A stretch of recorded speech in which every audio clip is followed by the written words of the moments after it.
18 September. The Escaped Wolf. Perilous Adventure of an Interviewer. Interview with a Keeper in the Zoological Gardens.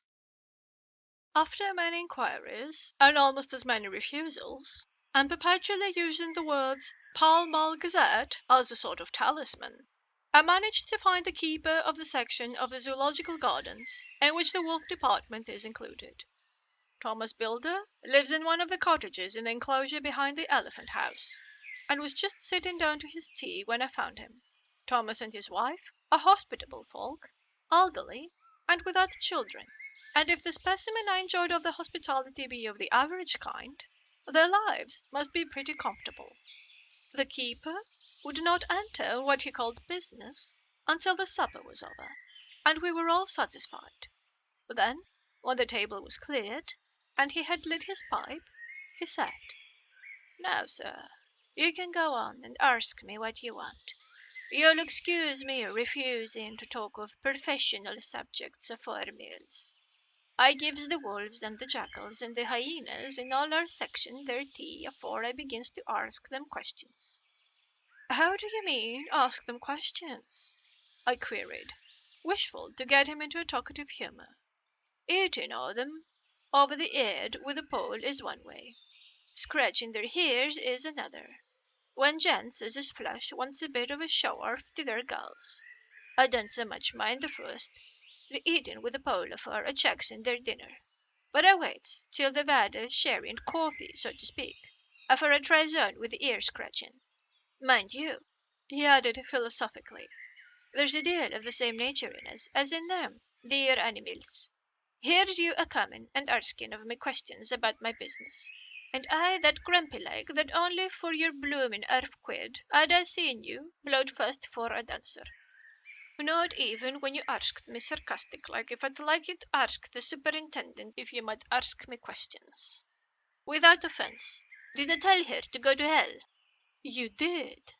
"And when you said you'd report me for using of obscene language, that was hitting me over the head. But the quid made that all right. I weren't a-going to fight, so I waited for the food, and did with my owl as the wolves and lions and tigers does. But, Lord love your heart, now that the old woman has stuck a chunk of a tea cake in me, and rinsed me out with her bloomin' old teapot, and I've lit hup, you may scratch my ears for all you're worth, and won't get even a growl out of me. Drive along with your questions. I know what you're a-coming at. The dear escaped wolf." "Exactly. I want you to give me your view of it. Just tell me how it happened, and when I know the facts, I'll get you to say what you consider was the cause of it, and how you think the whole affair will end." "All right, governor. This here is about the old story. That here wolf, what we called Bezika, was one of 3 grey ones that came from Norway to Jamrach's, which we bought off him 4 year ago. He was a nice, well-behaved wolf, that never gave no trouble to talk of. I'm more surprised at him for wanting to get out nor any other animal in the place. But there, you can't trust wolves no more nor women." "Don't you mind him, sir?" broke in Mrs. Tom, with a cheery laugh. "He's got minding the animals so long that blessed if he ain't like an old wolf himself. But there ain't no harm in him." "Well, sir, it was about 2 hours after feeding yesterday when I first hearing the disturbance. I was making up a litter in the monkey house for a young puma which is ill. But when I heard the yelping and howling, I came away straight. There was Bazooka a-tearing like a mad thing at the bars as if he wanted to get out. There wasn't much people about that day, and close at hand was only one man, a tall thin chap, with an hook nose and a pointed beard, with a few white hairs running through it. He had an odd, cold look and red eyes, and I took a sort of mislike to him, for it seemed as if it was him as they were irritated at.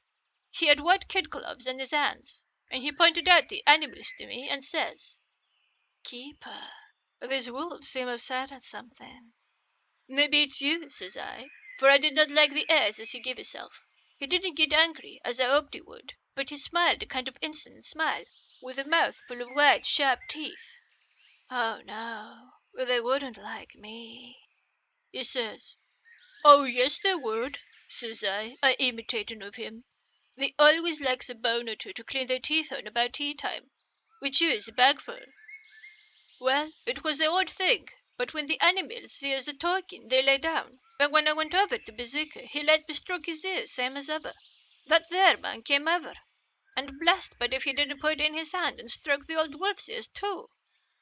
'Take care,' says I, 'the Bazooka is quick.' 'Never mind,' he says, 'I'm used to them.'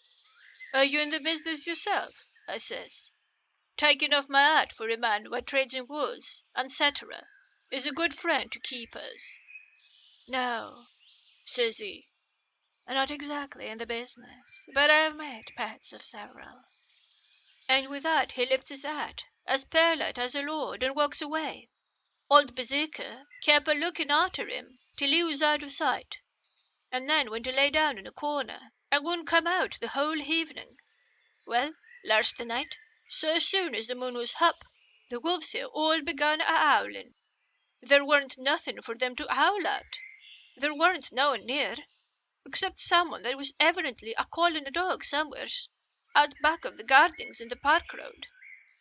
Once or twice I went out to see that all was right, and it was, and then the howling stopped. Just before 12 o'clock I just took a look round afore turning in, and, bust me, but when I came opposite to old Bazooka's cage, I see the rails broken and twisted about, and the cage empty, and that's all I know for certain. Did anyone else see anything? One of the gunners was a-coming home about that time, from a harmony, when he sees a big grey dog coming out through the garden edges. At least so he says, but I don't give much for it myself, for if he did, he never said a word about it to his missus when he got home, and it was only after the escape of the wolf was made known, and we had been up all night a-hunting of the park for Bazooka, that he remembered seeing anything. My own belief was that the harmony had got into his head. Now, Mr. Builder, can you account in any way for the escape of the wolf?" "Well, sir," he said, with a suspicious sort of modesty, "I think I can, but I don't know as how you'd be satisfied with the theory." "Certainly I shall. If a man like you, who knows the animals from experience, can't hazard a good guess at any rate, who is even to try?" "Well then, sir, I'll answer it this way. It seems to me that Earwolf escaped simply because he wanted to get out." From the hearty way that both Thomas and his wife laughed at the joke, I could see that it had done service before, and that the whole explanation was simply an elaborate sell.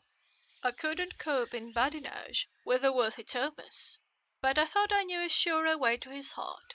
So I said, "Now, Mr. Builder, we'll consider that first half-sovereign walked off, and this brother of his is waiting to be claimed, when you've told me what you think will happen."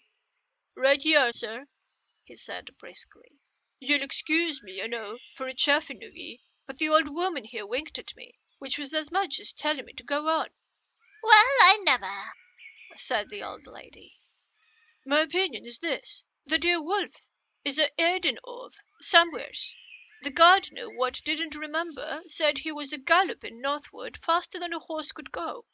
But I don't believe him, for, you see, sir, wolves don't gallop no more nor dogs does.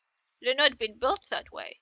Wolves is fine things in the story-book, and I do say, when they gets in packs and does be chieving something that's more afeard than they is, they can make a devil of a noise and chop it up, whatever it is.